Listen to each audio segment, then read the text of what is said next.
تو آپ صلی اللہ علیہ وسلم کو عالم برزخ کی سیر کرائی گئی، جس میں آپ کو دکھایا گیا کہ آپ کی امت کے لوگوں کو سزا دی جا رہی ہے، اور مختلف گناہوں کی وجہ سے وہ سزا دی جا رہی تھی۔ کن کن گناہوں کی وجہ سے عالم برزخ میں یعنی قبر کے اندر سزا دی جاتی ہے، ان میں سے ہم ایک یہ پڑھ کر آئے تھے کہ پیشاب سے احتیاط نہ کرنے کی وجہ سے بھی سزا ہوتی ہے، اسی طریقے سے چغل خوری کرنے کی وجہ سے قبر میں سزا ہوتی ہے، عالم برزخ میں سزا ہوتی ہے، عذاب دیا جاتا ہے۔ اسی طریقے سے معراج کے سفر میں رسول اکرم صلی اللہ علیہ وسلم کو جب سیر کرائی گئی، آپ کچھ لوگوں کے پاس سے گزرے جن کے سر پتھروں سے کچلے جا رہے تھے۔ آپ نے جبرائیل علیہ السلام سے پوچھا ما هؤلاء یا جبرائیل، جبرائیل یہ کون لوگ ہیں؟ جبرائیل علیہ السلام نے فرمایا یہ آپ کی امت کے وہ لوگ ہیں تتثاقل رؤوسهم عن الصلاة المکتوبہ، کہ جن کے سر بھاری ہو جاتے تھے فرض نماز سے، فرض نماز کے لیے بھی جھکتے نہیں تھے اللہ کے سامنے، فرض نماز ادا نہیں کرتے تھے، اس لیے ان کو یہ سزا دی جا رہی ہے۔ رسول اکرم صلی اللہ علیہ وسلم آگے بڑھے، دیکھا کچھ لوگوں کے ناخن تانبے کے ہیں، لوہے کے ناخن ہیں، اور وہ ان ناخنوں کے ذریعے سے اپنے چہروں کو اور اپنے جسم کو نوچ رہے ہیں۔ آپ نے دریافت کیا جبرائیل یہ کون لوگ ہیں؟ تو بتایا گیا یہ آپ کی امت کے وہ لوگ ہیں جو اپنی مجلسوں میں بیٹھ کر لوگوں کی غیبت کیا کرتے تھے، پیٹھ پیچھے باتیں کیا کرتے تھے، ان کو یہ سزا دی جا رہی ہے۔ آپ صلی اللہ علیہ وسلم اور آگے تشریف لے گئے تو دیکھا کچھ لوگوں کے پیٹ وہ مکانوں کی طرح ہے، بالکل بڑے بڑے مکانوں کی طرح پیٹ پھولے ہوئے ہیں، اور ان کے اندر سانپ چل رہے ہیں۔ آپ صلی اللہ علیہ وسلم نے دریافت کیا ما هؤلاء یا جبرائیل، جبرائیل یہ کون لوگ ہیں؟ جواب دیا گیا یہ آپ کی امت کے سود خور ہیں جو سود کھایا کرتے تھے، ان کو یہ سزا دی جا رہی ہے۔ اللہم احفظنا، اللہ ہماری حفاظت فرمائے۔ تفصیل سے ہم پڑھ چکے پہلے۔ اس کے بعد پھر آپ آگے تشریف لے گئے تو کچھ لوگوں کے ہونٹ لوہے کی کینچیوں سے اور آگ کی کینچیوں سے کاٹے جا رہے ہیں۔ پوچھا جبرائیل یہ کون لوگ ہیں؟ جواب دیا گیا یہ آپ کی امت کے وہ واعظین، وہ مقررین ہیں، وہ داعی حضرات ہیں، وہ دعوت دینے والے ہیں جو لوگوں کو تو اچھی بات بتایا کرتے تھے لیکن خود عمل نہیں کرتے تھے۔ یہ آپ کی امت کے بے عمل واعظین ہیں۔ اللہم احفظنا، اللہ حفاظت فرمائے۔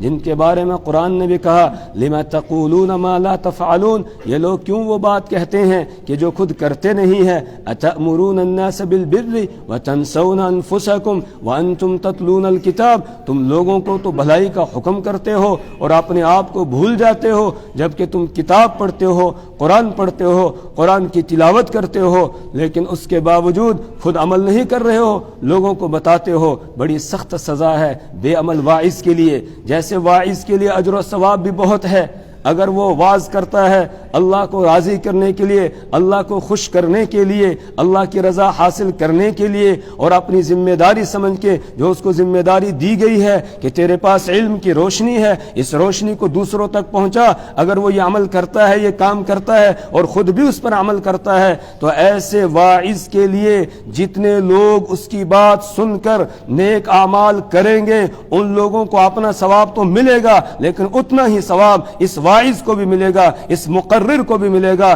جس کے واعظ کو سن کر لوگوں نے عمل کرنا شروع کیا ہے۔ اتنا اجر و ثواب اس واعظ کے لیے ہے۔ یہی ہم پڑھ رہے تھے گزشتہ سے پیوستہ جو میں یہاں تک پہنچے تھے کہ یہ اجر و ثواب اس کو ملے گا، لیکن اگر کھوٹ آ گیا، خود عمل نہیں کیا، دوسروں کو کہتا رہا، پھر اس کے ہونٹ آگ کی کینچیوں سے کاٹے جائیں گے۔ اللہم احفظنا۔ اور ایک روایت ہے بخاری شریف میں، اللہ کے رسول صلی اللہ علیہ وسلم نے ارشاد فرمایا ایک آدمی ہوگا جس کے اندر کی آنتیں جو ہیں وہ سب کی سب اس کے بڑے پیشاب کے راستے سے باہر آ جائیں گی، اور وہ پھر اپنی آنتوں کے ارد گرد ایسے چکر لگانے لگے گا جس طریقے سے گدھے کو چکی کے ارد گرد گھمایا جاتا ہے، اس طریقے سے جو ہے وہ چکر لگا رہا ہوگا اور چیخ رہا ہوگا، چلا رہا ہوگا۔ لوگ آ کر پوچھیں گے کیا بات ہے، تو یہ سزا تجھے کیوں دی جا رہی ہے؟ یہ کہے گا میں لوگوں کو اچھے کاموں کے کرنے کے لیے کہتا تھا لیکن خود عمل نہیں کرتا تھا۔ اللہم احفظنا، اللہ ہماری حفاظت فرمائے۔ اللہ کے رسول صلی اللہ علیہ وسلم فرماتے ہیں اس کے بعد ہم آگے چلے تو دیکھا کہ کچھ لوگوں کے جسم پر چیتھڑے ہیں، پھٹے پرانے کپڑے سے انہوں نے پہنے ہوئے ہیں، بلکہ جو سطر کا مقام ہے اسی پر وہ چیتھڑے سے لپیٹے ہوئے ہیں، اور وہ کانٹے دار جھاڑیوں کو لے رہے ہیں اور کھا رہے ہیں، اسی طرح پتھر پڑے ہوئے ان کو اٹھاتے ہیں اور کھاتے ہیں۔ آپ صلی اللہ علیہ وسلم نے جبرائیل امین سے پوچھا ما ہؤلاء یا جبرائیل، جبرائیل یہ کون لوگ ہیں؟ جبرائیل علیہ السلام نے جواب دیا یہ آپ کی امت کے وہ لوگ ہیں لا یؤتون الزکاۃ، جو زکوٰۃ ادا نہیں کرتے تھے۔ اللہ نے ان کو مال عطا کیا تھا لیکن یہ زکوٰۃ ادا نہیں کرتے تھے، ان کو یہ سزا دی جا رہی ہے کہ یہاں کانٹے دار جھاڑیاں، زقوم کے درخت اور اسی طریقے سے پتھر ان کو کھانے کے لیے دیے جا رہے ہیں اور یہ ان کو کھانے پڑ رہے ہیں۔ زکوٰۃ دین اسلام کا ایک اہم رکن ہے۔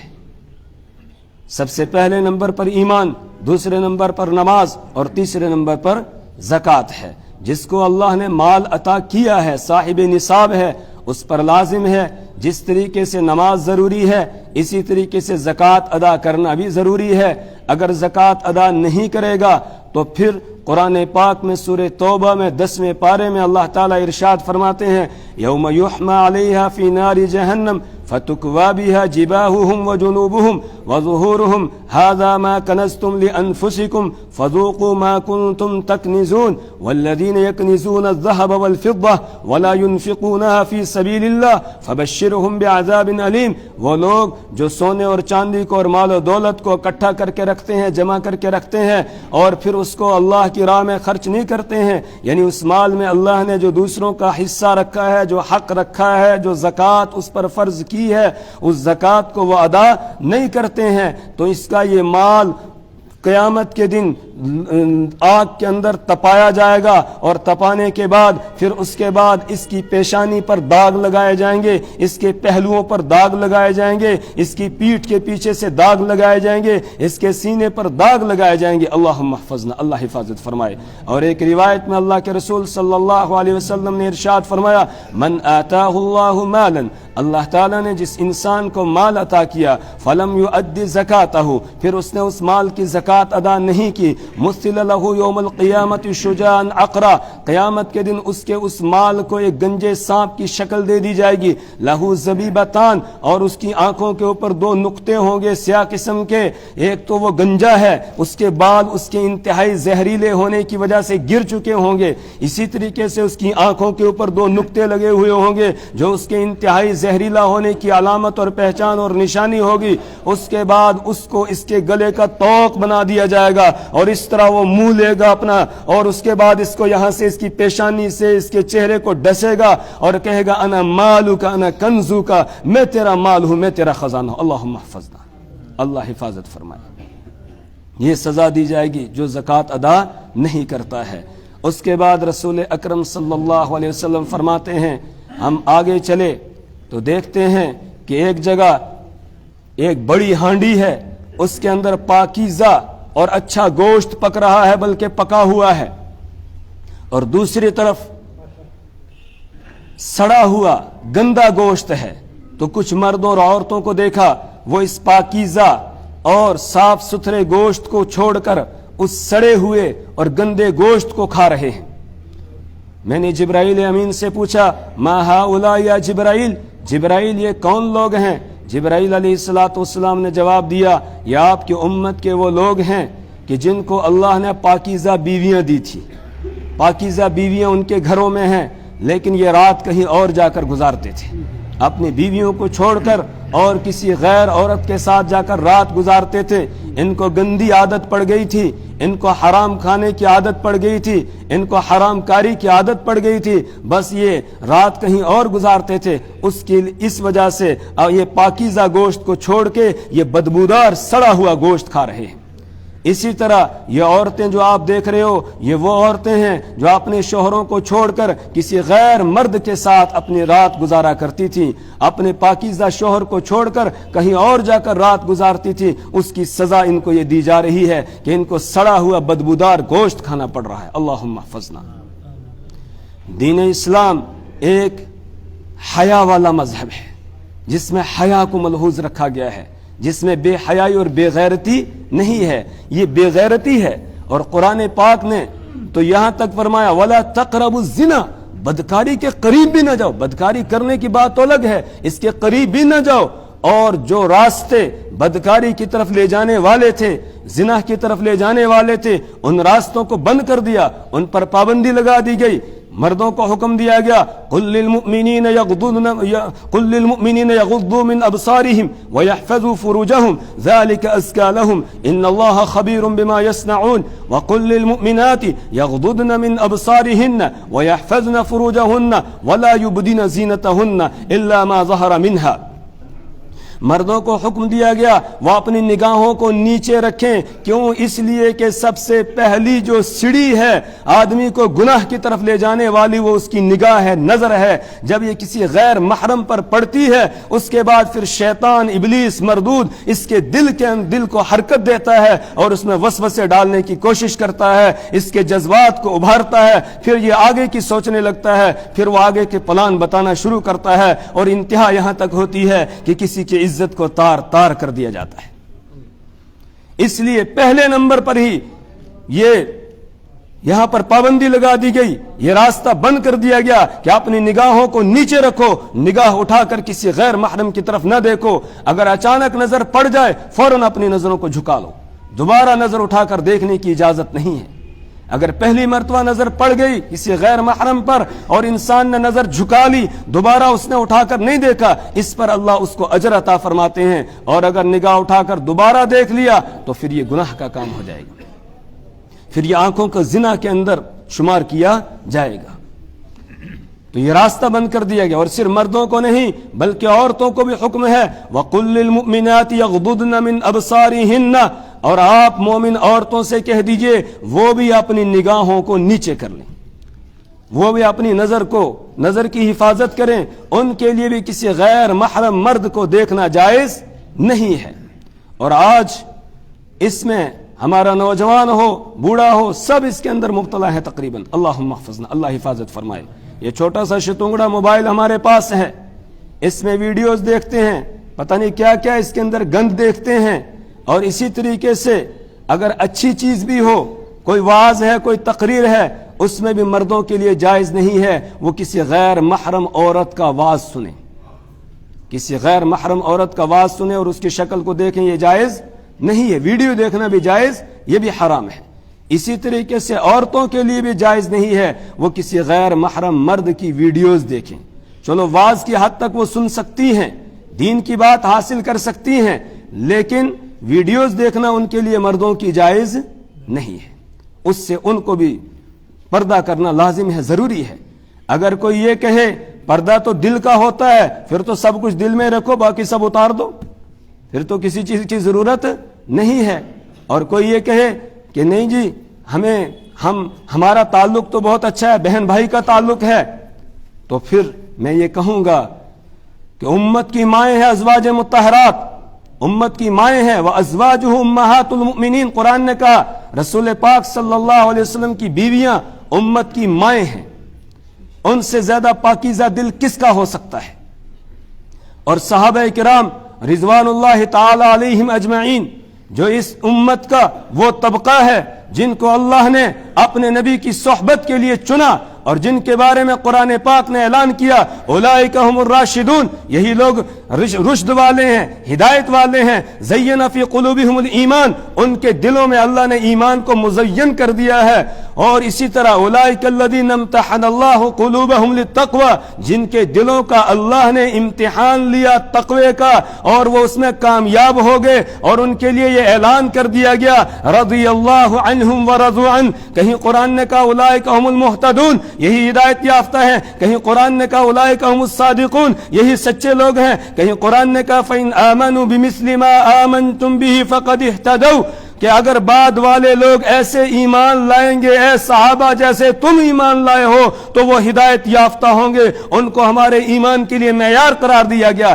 یہ ہے صحابہ کرام رضوان اللہ تعالی علیہم اجمعین کی جماعت. ان سے پاکیزہ دل والا کوئی ہو سکتا ہے جی؟ جن کا تزکیہ خود رسول اکرم صلی اللہ علیہ وسلم نے کیا ہو، آپ کی مجلس جن کو نصیب ہوئی ہو، ان کے بارے میں کوئی بدگمانی کی جا سکتی ہے؟ جی نہیں کی جا سکتی ہے. ان صحابہ میں سے ایک صحابی ہیں حضرت عبداللہ ابن ام مکتوم رضی اللہ تعالی عنہ. ترمذی میں روایت ہے اور کتابوں کے اندر روایت ہے. حضرت ام سلمہ رضی اللہ تعالی عنہ بیان فرماتی ہیں میں اور حضرت میمونہ رضی اللہ تعالی عنہ دونوں بیویاں ہیں رسول پاک صلی اللہ علیہ وسلم کی اور میری اور آپ کی ماں ہیں. یہ دونوں رسول پاک صلی اللہ علیہ وسلم کے پاس بیٹھی ہوئی ہیں, آپ سے کچھ باتیں کر رہی ہیں گھر کے متعلق. اتنی دیر میں دروازے پر دستک دی. حضرت عبداللہ ابن ام مکتوم رضی اللہ تعالی عنہ یہ وہ صحابی ہیں جن کے بارے میں سورہ عبس نازل ہوئی کہ یہ آئے اور رسول پاک صلی اللہ علیہ وسلم مکہ کے کچھ مشرک سرداروں سے بات چیت کر رہے تھے, ان کو ایمان کی دعوت دے رہے تھے. انہوں نے عرض کیا یا رسول اللہ مجھے مسئلہ بتائیے. آپ صلی اللہ علیہ وسلم نے ان کی طرف توجہ نہیں کی, آپ ادھر ہی متوجہ رہے اور ان سے باتیں کرتے رہے کہ عبداللہ تو گھر کے آدمی ہیں, یہ تو بعد میں بھی پوچھ سکتے ہیں. اللہ تبارک و تعالیٰ کو یہ بات آپ کی اچھی نہیں لگی. اللہ نے فوراً سورت نازل فرمائی عبس وتولی ان جاءہ الاعمی. عبس وتولی, آپ نے اپنا منہ بنا لیا, منہ بسور لیا, آپ نے تیوریاں چڑھا لیا آپ نے جی. عبس وتولی, اور روگردانی کی. ان جاءہ الاعمی, اس بات سے کہ آپ کے پاس ایک نابینا صحابی آئے ہیں. اور عبس وتولی ان جاءہ الاعمی وما ادراک وما یدریک لعلہ یزکی, اور آپ کو کیا معلوم کہ یہ پاک ہونے کے لیے آیا تھا. تو جس کی پاکیزگی کی گواہی اللہ کا قرآن دے رہا ہے وہ آئے دروازے پر دستک دی. رسول پاک صلی اللہ علیہ وسلم نے اپنی ان دونوں بیویوں سے یہ فرمایا کہ تم پردے میں چلی جاؤ. اب یہ دونوں کہنے لگی یا رسول اللہ یہ تو نابینا ہے, یہ تو نابینا ہے, تو ان کی نظر تو ہم پر پڑے گی نہیں. رسول پاک صلی اللہ علیہ وسلم غصے میں آگے. آپ نے فرمایا افانتما, کیا تم دونوں بھی نہ اندھی ہو, تم دونوں بھی نابینا ہو اور تم دونوں ان کو دیکھ نہیں رہے ہو. وَلَسْتُمَا تُبْصِرَانِهِ, اور تم دونوں ان کو دیکھ نہیں رہی ہو. تمہیں بھی تو پردہ کرنے کا حکم ہے, تمہیں بھی تو نظر جھکانے کا حکم ہے. یہ کس سے کہا؟ ہماری ماں سے. کس سے؟ ہماری ماں سے. عبداللہ ابن ام مکتوم کی بھی کیا ہے؟ ماں. اور وہ ماں جس کو قرآن نے کیا کہا ہے؟ ماں کہا ہے. ان سے کہا پردے میں چلی جاؤ. ان سے کہا گیا کہ تم پردے میں چلی جاؤ. پھر عبداللہ ابن ام مکتوم کو آپ نے اندر بلایا اور جو مسئلہ وہ معلوم کرنا چاہ رہے تھے ان کو وہ مسئلہ بتایا. تو ان سے پاکیزہ دل کوئی ہو سکتا ہے؟ کوئی نہیں ہو سکتا ہے. تو پھر کوئی یہ کہ ہمارا تو بڑا جی زبردست گھریلو تعلق ہے, ہماری رشتہ داری ہے. نہیں, یہاں اس طرح کی رشتہ داری نہیں. اسلام کے کسی حکم میں رشتہ داری کا مسئلہ یہاں نہیں ہوگا. جو حکم جیسا ہے اسی پر عمل کرنا ہوگا. تو نگاہوں کی حفاظت انتہائی ضروری, مردوں کے لیے بھی اور عورتوں کے لیے بھی ہے. آج اسی میں ہم لوگ زیادہ مبتلا ہیں, اس میں ہی ہم سے بے احتیاطی ہو رہی ہے. دوسرا راستہ یہ تھا کہ کوئی عورت بن ٹھن کر باہر نکلے, پھر شیطان انسان کو متوجہ کرتا ہے کہ اس کی طرف دیکھو, تو پابندی لگا دی گئی کہ عورتیں باہر نہ نکلیں, گھروں میں رہیں. وَقَرْنَ فِي بُيُوتِكُنَّ وَلَا تَبَرَّجْنَ تَبَرُّجَ الْجَاهِلِيَّةِ الْأُولَى, اور وہ اپنے گھروں میں ٹھہری رہیں. یہ آیات جہاں پر ہیں اس کے آگے پیچھے کی آیات میں اللہ نے ازواج مطہرات کا تذکرہ کیا ہے, ہماری ماؤں کا تذکرہ کیا ہے. جب ماؤں کو یہ حکم دیا جا رہا ہے, نبی کی بیویوں کو یہ حکم دیا جا رہا ہے, تو اور عورتوں کا کیا ہوگا؟ ان کو کہا جا رہا ہے وَقَرْنَ فِي بُيُوتِكُنَّ, کہ تم اپنے گھروں میں ٹھہری رہو. وَلَا تَبَرَّجْنَ تَبَرُّجَ الْجَاهِلِيَّةِ الْأُولَى, اور پرانی جاہلیت کی طرح باہر بن ٹھن کر نہ نکلو.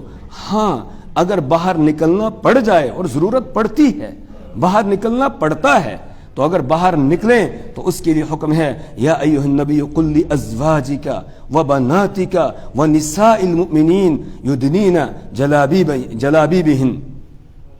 اے نبی صلی اللہ علیہ وسلم, یا ایھا النبی قل لازواجک, آپ اپنی بیویوں سے کہہ دیجئے, وبناتک, اپنی بیٹیوں سے کہہ دیجئے, ونساء المؤمنین, اور ایمان والوں کی عورتوں سے کہہ دیجئے, یدنین بجلابیبہن, کہ وہ اپنی چادروں کو اپنے چہروں پر, اپنے گریبانوں کے اوپر ڈال لیں, اور اس اپنے آپ کو چھپا لیں اور اس کے بعد باہر نکلیں. ذالک ادنی ان یعرفن فلا یؤذین، یہ اس لیے تاکہ پہچانی جائے کہ یہ اما عائشہ کا نام لینے والی ہے، یہ فاطمہ کی بیٹی جا رہی ہے، یہ حضرت خدیجہ الکبریٰ رضی اللہ تعالی عنہا کی بیٹی ہے جو جا رہی ہے. پھر کوئی اس کے ساتھ چھیڑ چھاڑ نہیں کرے گا، کوئی اس کی طرف غلط نگاہ اٹھا کر دیکھے گا نہیں. اور جو عورت بن ٹھن کر باہر نکلتی ہے، بے پردہ باہر نکلتی ہے، اس کے بارے میں بڑی سخت وعیدیں ہیں.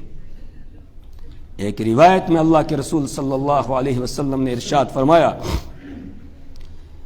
کہ جب کوئی عورت گھر سے باہر نکلتی ہے خوشبو لگا کر، اس میں الفاظ ہیں کہ خوشبو لگا کر جب وہ باہر نکلتی ہے گھر سے، فَيَنْظُرُ إِلَيْهَا الرِّجَالُ، پھر مرد اس کی طرف دیکھتے ہیں، خوشبو لگا کر یا بے پردہ باہر نکل رہی ہے اور مرد اس کو اپنی نگاہوں کا مرکز بنا رہے ہیں، غیر محرم اس کو دیکھ رہے ہیں، تو لم تزل فی سخط اللہ حتی ترجع الی بیتہا، وہ برابر اللہ کے غصے میں اور اللہ کی ناراضگی میں رہتی ہے یہاں تک کہ لوٹ کے اپنے گھر آ جائے.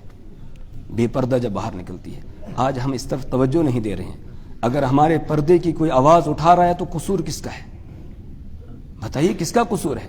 ہم قصوروار ہیں نا. ہم نے اپنی بیٹیوں کو کہا ہی نہیں، اس لیے وہ سمجھ رہے ہیں کہ یہ کوئی ضروری ہے ہی نہیں. یہ تو چند لڑکیاں ہیں جو کہہ رہی ہیں کہ ہمیں پردے کی ضرورت ہے، باقی والی تو ساری اسی طرح، ان کو ضرورت ہے نہیں، تو یہ کوئی ضروری حکم نہیں ہے، اس لیے وہ پابندی لگا رہے ہیں. قصور میرا اور آپ کا ہے. اس لیے اپنی بچیوں کی فکر کریں. اور ہماری بچیاں کہاں جا رہی ہیں؟ اللہ اکبر، رونا آتا ہے. آج ہی مجھے جمعے سے کچھ دیر پہلے، 2-3 گھنٹے پہلے ایک فون آیا. ایک صاحب پوچھ رہے تھے کہ ہمارے رشتہ داروں میں ایک لڑکی مرتد ہو گئی. میں نے کہا مطلب کیا ہے؟ کہا ایک ہندو لڑکے کے ساتھ اس نے لو میرج کر لیا، کورٹ سے نکاح کر لیا اس نے. اب سب سمجھا رہے ہیں، وہ مان ہی نہیں رہی ہے.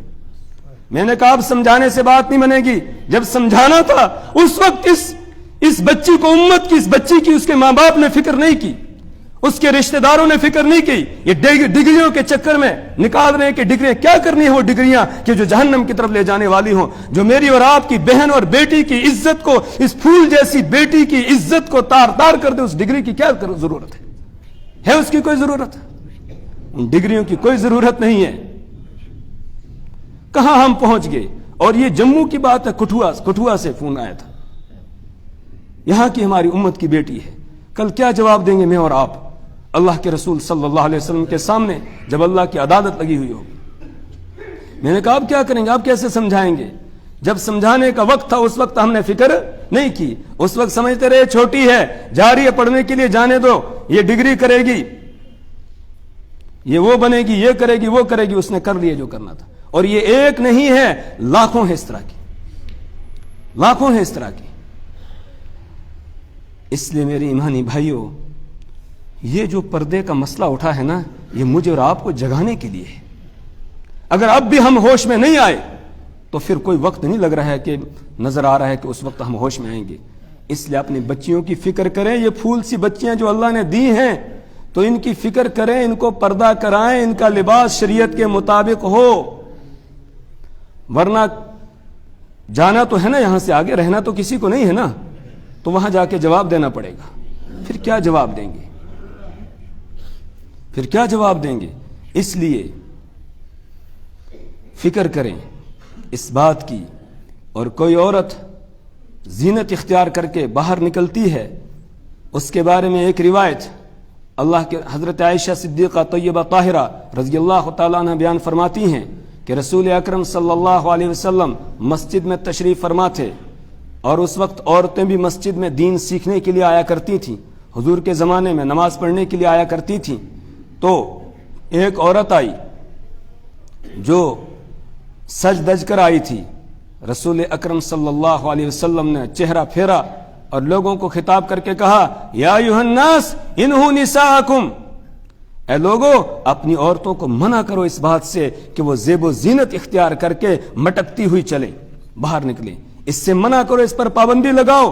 اور اس کے بعد آپ نے فرمایا وَلَمْ يُلْعَنُوا بنی اسرائیل، فَإِنَّ بَنِي إِسْرَائِيلَ لَمْ يُلْعَنُوا، اور بنی اسرائیل پر لعنت نہیں بھیجی گئی مگر کب؟ جب ان کی عورتیں زیب و زینت اختیار کر کے باہر نکلنے لگی اور مٹک مٹک کے مسجدوں میں آنے لگیں، تو تب ان کے اوپر لعنت بھیج دی گئی، وہ ملعون ہو گئے۔ تو کہیں ایسا نہ ہو تم بھی ملعون ہو جاؤ۔ اس لیے اپنے گھر کی بچیوں، بہنوں اور بیویوں اور بیٹیوں کے متعلق ہمیں اس وقت متنبہ ہونا چاہیے اور ان کی فکر کرنی چاہیے، ان کا لباس شریعت کے مطابق ہونا چاہیے۔ آج باہر نکلنا مشکل ہو جاتا ہے، اس لیے کہ ہماری بہن بیٹیاں جو ہیں ان کو شرعی پردہ ہے ہی نہیں، بغیر اس کے نکل رہی ہیں، بال کھلے ہوئے ہیں، اسی طریقے سے اور جسم کھلا ہوا ہے، عجیب طریقے سے باہر نکلتی ہیں۔ اگر ہم فکر نہیں کریں گے پھر آگے کے حالات بہت زیادہ مشکل ہیں۔ تو اسلام نے وہ سارے راستے بند کر دیے جہاں سے بے حیائی اور برائی اور بدکاری اور زنا عام ہو سکتا تھا، آ سکتا تھا، یہ سارے راستے ہی کیا کر دیے؟ بند کر دیے۔ عورتوں کو حکم ہے وہ پردے کے ساتھ نکلیں، مردوں کو حکم ہے اپنی نظروں کو نیچے رکھیں، عورتوں کو حکم ہے اپنی نظروں کو نیچے رکھیں، بچے اور بچیاں جوان ہو جائے، ماں باپ کو حکم ہے وَأَنكِحُوا الْأَيَامَ مِنكُمْ وَالصَّالِحِينَ مِنْ عِبَادِكُمْ وَإِمَائِكُمْ إِن يَكُونُوا فُقَرَاءَ يُغْنِهِمُ اللَّهُ مِنْ فَضْلِهِ، تمہارے بچے اور بچیاں جب جوان ہو جائیں ان کے جلدی نکاح کرو، یہ نہ سوچو کہ اب یہ کمائیں گے کچھ تو اس کے بعد نکاح کریں گے۔ ان یکونوا فقراء، اگر وہ فقراء فقیر بھی ہوں گے، کچھ ان کے پاس نہیں ہوگا، یغنیہم اللہ من فضلی، اللہ اپنے فضل سے ان کو مالدار بنا دے گا۔ اللہ وعدہ کر رہا ہے لیکن ہم اس کی طرف توجہ نہیں دیتے ہیں، اور پھر وہ گناہوں کے اندر مبتلا ہو جاتے ہیں۔ تو ان کو تو گناہ ہوگا ہی لیکن ماں باپ بھی اس میں برابر کے شریک کہلائیں گے۔ اس لیے میرے ایمانی بھائیوں، اگر بچنا چاہتے ہیں ہم اللہ کی پکڑ سے، اللہ کے عذاب سے، پھر ہمیں پردے کا بھی اہتمام کرنا ہوگا، ہمیں اپنی نگاہوں کی حفاظت بھی کرنی ہوگی اور اپنے بچوں کی طرف اور ان کی تربیت کی طرف دھیان دینا ہوگا، ورنہ بڑے مشکل حالات ہیں۔ تو اللہ کے رسول صلی اللہ علیہ وسلم نے ان کو دیکھا کہ وہ گندا گوشت کھا رہے تھے، سڑا ہوا بدبودار گوشت کھا رہے ہیں اور اچھا چھوڑا ہوا ہے۔